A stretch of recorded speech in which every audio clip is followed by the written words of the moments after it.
전 세계 예술의 행복한 복음 방송을 시청하시는 시청자 여러분, 저는 예수 행복한 교회를 담임하는 박명수 목사입니다.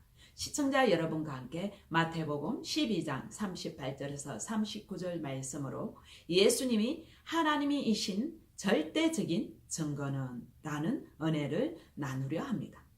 여러분, 요즘 종교다운주의라는 것으로 인하여 우리가 하나님의 마음을 너무 아프게 하고 있는 실상입니다. 많은 교인들이 종교다운주의라는 일명 WCC인데 이 의미조차도 모르고 있는 실상입니다. 종교다운주의는 절대적인 하나님의 유일한 진리를 포기하고 다른 종교의 진리와 가치를 인정하는 것입니다. 종교다운주의는 절대 기독교 진리에 대한 반신학적 사상과 운동으로서 모든 종교의 구원의 길이 있고 궁극적인 목적이 동일하다고 보는 보편 구원론 운동이라고 볼 수 있습니다. 종교다운주의는 하나님을 대적하는 무서운 배도의 행위인 것입니다. 왜냐하면 다른 종교는 하나님의 창조한 피조물인 사람들이 만든 종교일 뿐인 것입니다. 천지 만물을 창조하시고 우리를 창조하신 하나님을 경외하고 경배할 분이심을 예수님이 하나님이신 절대 증거가 무엇인지 오늘 이 시간에 성경과 역사적으로 확실한 증거로 이 문제를 자세히 살펴보도록 하겠습니다. 여러분, 보이지 않는 하나님을 어떻게 볼 수 있습니까? 하나님과 똑같은 독생자 예수님을 이 땅에 보내주셨습니다. 그 예수님을 만남으로 하나님을 만나는 것입니다. 요한복음 14장 9절에 예수님을 본 자는 하나님을 봤다고 말씀하셨기 때문입니다. 그럼 2000년 전에 오신 그 예수님을 지금 현 시대에서는 어떻게 만날 수 있습니까? 먼저 역사적으로 살펴보겠습니다. 역사적 인물의 생애 혹은 가르침이 문서로 기록되기 전에 입에서 입으로 전해진 기간을 구전전성기간이라고 하는데 단군 신화는 약 3600년이고 불교는 약 230년에서 600년이고 공자는 약 400년, 알렉산더 대왕은 약 400년, 무함마드는 약 135년, 예수와 같은 시대의 인물 티베리우스 황제는 약 80년, 예수님은 약 18년에서 60년입니다. 구전전성 기간이 짧을수록 높은 역사적 신뢰성을 지니고 있습니다. 또한 원본을 일일이 손으로 벗겨선 필사본이 작성되기까지의 시간을 원본과 필사본의 시간 간격을 말합니다. 고대 문서 중 타키투스 연대기는 1000년이고 시제의 갈리아 전쟁은 900년이고 수에토니우스는 시제의 생애는 800년이고 호모의 일라이드는 500년이고 플라톤의 사부곡은 400년, 신약성경은 300년입니다. 이렇게 원본과 필사본의 시간이 간격이 적을수록 내용이 원본이 가깝습니다. 신약성경은 고대 그 어떤 문서들보다 훨씬 더 많은 사본들을 가지고 있습니다. 사본이 많을수록 내용의 신뢰성이 높고 사실에 가깝다고 할 수 있습니다. 사본 간의 일치성도 매우 뛰어납니다. 그러므로 예수의 역사성을 부인한다면 고대의 다른 인물들의 역사성도 함께 의심해야 할 것입니다. 그러므로 예수님은 신화적 인물이 아니라 분명하고 확실한 역사적 실존 인물이십니다. 우리 역사적 실존 인물이신 이것은 역사적 연대표에 기록도 되어 있습니다. 그럼 그 예수님이 로마서 1장 4절에 우리 죄를 위해서 죽으시고 부활하심으로 하나님의 아들로 인정되셨습니다. 그 예수님이 진짜 십자가에 죽고 진짜 부활했는지 역사적으로 성경적으로 살펴보겠습니다. 실례 하나로 로마 시대의 역사가 타키투스 연대기는 15은 44장 2절에 보면 예수님이 빌라도 행정관에 의해 처형된 예수의 기록이 전제되어 있고 역사가 종교 철학가 게리 하버마스는 예수의 빈 무덤에 대해 쓰여진 2200여 개의 문헌을 조사한 결과 75%의 학자가 예수의 무덤이 빈 상태로 발견되었다는 것을 역사적 사실로 받아들인다고 주장했습니다. 예수의 부활이 역사적 사실인지를 또한 성경으로 접근하면 고린도전서 15장 1절에서 11절에 부활하신 예수님을 만났다고 제자들이 주장하고 500명이 넘는 사람들이 예수를 만났다고 주장합니다. 그리고 부활하신 예수님을 만나고 나서 제자들의 순교를 통해서도 볼 수 있고 초대교회를 핍박했던 바울의 변화와 순교를 통해서도 볼 수 있습니다. 또한 예수의 동생인 야고보가 형인 예수님이 하나님이라고 하니까 미쳤다고 하던 그 동생이 부활하신 예수님을 만나고 나서는 형을 야고보서 1장 1절에 보면 하나님과 주 예수 그리스도의 종 야고보라고 고백합니다. 이렇게 예수님의 부활은 역사적인 사건입니다. 그런데 타 종교의 창시자들은 다 죽었다가 다시 살아난 자가 한 사람도 아무도 없습니다. 오직 예수님만 십자가에서 우리 죄를 위해서 죽으시고 부활하심으로 말미암아 성자 하나님심을 우리에게 확실한 증거로 보여주시고 승천하셨습니다. 우리 죄를 위해서 죽으신 그 예수님을 사도행전 13장 30절에 하나님이 죽은 자 가운데서 그를 살리신지라.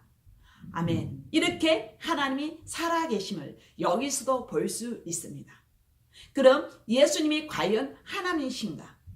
예수님이 부활이 다른 표적들과 비교하여 상대적으로 더 확실한 증거가 아니라 예수님이 하나님이신 것을 입증하는 절대적인 증거입니다. 제자들이 물로 만든 포도주를 아무리 마셔도 그 예수님의 죽음 앞에서는 배신할 수밖에 없는 것입니다.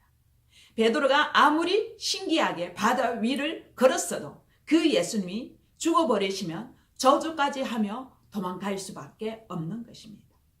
우리 중에 누가 예수님의 12제자들보다 더 기가 막힌 체험을 한 사람이 있겠습니까? 아무리 군대 귀신을 쫓아도 아무리 놀라운 병고침을 경험했어도 이 제자들보다 더한 경험을 한 사람은 없을 것입니다. 그러면 이 제자들도 믿지 못했던 그 하나님이신 예수를 우리가 무슨 믿음으로 부활 외에 다른 증거를 믿을 수가 있겠습니까? 하나님께서는 모든 인류에게 주신 믿을 만한 증거, 그게 부활이라고 성경의 사도행전 17장 31절에 기록되어 있습니다. 여기에서 우리의 모든 생각이 그냥 굴복해 버리는 것입니다. 이것이 사도행전 2장 38절에 이 회개의 굴복이 여러분들 있었습니까? 그런데 여러분들은 모든 사람들이 믿을 수 있도록 확실한 증거로 예수님이 부활을 주셨는데도 부활 외에 또 다른 무엇을 찾아 헤매고 있지는 않습니까? 이것을 주님이 악하고 음란하다고 말씀하십니다. 성경에도 표적을 보여달라고 한 바리새인과 서기관에게 예수님의 하신 말씀이 마태복음 12장 38절에서 39절에 악하고 음란하다고 책망하시며 요나의 표적밖에는 보일 표적이 없다고 단호히 말씀하고 있습니다. 이렇게 예수님이 하나님신 증거는 오직 요나의 표적밖에는, 즉 부활밖에는 없습니다. 부활 사건은 그저 말과 글에 지나지 않는 성경의 모든 말씀을 살아있는 하나님의 능력으로 믿게 합니다. 부활로 예수님의 하나이신 것이 확실히 증명되었으므로 2000년 전이나 5000년 전이든 그분의 말씀, 그분의 기록은 다 지금까지 여전히 효력에 있는 능력의 말씀입니다. 성경 말씀도 우리는 어차피 써있는 글이잖아요. 예수님이 하신 말씀도 어차피 그냥 말이잖아요. 그런데 이것이 왜 내가 한 말이나 지금 인류에서 많이 돌아다니는 책들과 왜 다르냐는 것이죠. 왜 우리가 불경에 쓰여있는 말은 그대로 순종하지 않아도 되고 성경에 쓰여있는 말은 그대로 순종해야 되냐 말이죠. 이 두 가지를 정확하게 구별시키는 정확한 증거, 그저 죽어있는 말에 불과할 수도 있는 성경의 모든 말씀이 살아 역사하는 하나님의 강력으로 그렇게 변화시키는 증거는 그것이 예수의 부활 사건입니다. 예수님이 부활하지 않으셨다면 성경은 그냥 책입니다. 그냥 글에 불과합니다. 그러나 예수님의 말씀도 그냥 어떤 훌륭한 분이 어떠한 청년이 했던 말에 지나지 않지만 그러나 지금까지 여전히 효력 있고 우리가 절대적으로 믿고 따라야 될 확실한 말씀, 능력의 말씀, 그렇게 만들어주는 것이 예수님의 부활 사건입니다. 요한복음 2장 22절에 죽은 자 가운데서 살아나신 후에야 제자들이 이 말씀하신 것을 기억하고 성경과 예수께서 하신 말씀을 믿었더라고 되어요. 아멘. 제자들도 부활하신 예수님을 만난 후에야 말씀을 믿는 신앙, 부활신앙, 재림신앙, 순교의 신앙이 되었습니다. 우리도 오늘날 우리의 신앙이라는 것은 부활을 믿는 만큼입니다. 부활은 우리 눈에 보이는 사건이잖아요. 눈에 보이는 사건도 못 믿는데 제사함이 눈에 보입니까? 보이는 사건도 못 믿는 보이지 않는 죄사함을 우리가 어떻게 믿겠습니까? 우리 눈앞에 와서 보여주신 것도 제대로 못 믿고 있는데 우리가 장차 갈 천국이 있다는 것을 어떻게 얼마나 믿을 수 있겠습니까? 우리가 입으로는 믿는다고 하지만 실상 우리가 여러 가지 고난과 어려움 가운데 닥치면은 그 부활신앙, 천국신앙 이 모든 것이 무너질 때가 많습니다. 그러니까 우리의 모든 신앙생활은 우리의 모든 믿음의 수준은 내가 부활을 붙잡고 있는 만큼입니다. 부활이 확실할수록 다른 말씀도 확실하고 부활이 얼마나 실제냐에 따라서 다른 모든 말씀들도 그만큼 실제인 것입니다. 부활이 지식이고 교리이고 아는 것을 믿고 있다고 착하고 있다면 이것이 삶 따로 믿음 따로가 되어서 아무런 말씀이 능력이 없고 신앙생활은 더욱더 힘이 드는 것입니다. 또 중요한 것은 요한복음 2장 22절에 이 고백이 나의 고백이 되었느냐는 것입니다. 예수님이 부활하심으로써 성경과 예수께서 하신 모든 말씀을 믿느냐입니다. 내 경험, 내 생각, 내 느낌, 내 지식, 내 상황, 내 환경, 내 가치관이 부활의 주 앞에 말씀 앞에 굴복되었느냐 하는 것입니다. 이것이 사도행전 2장 38절의 굴복입니다. 예수님이 부활하셨기 때문에 저는 모든 성경 말씀에 아멘입니다. 그러므로 예수님이 하신 절대적인 증거는 하나님만이 하실 수 있는 오직 부활밖에 없습니다.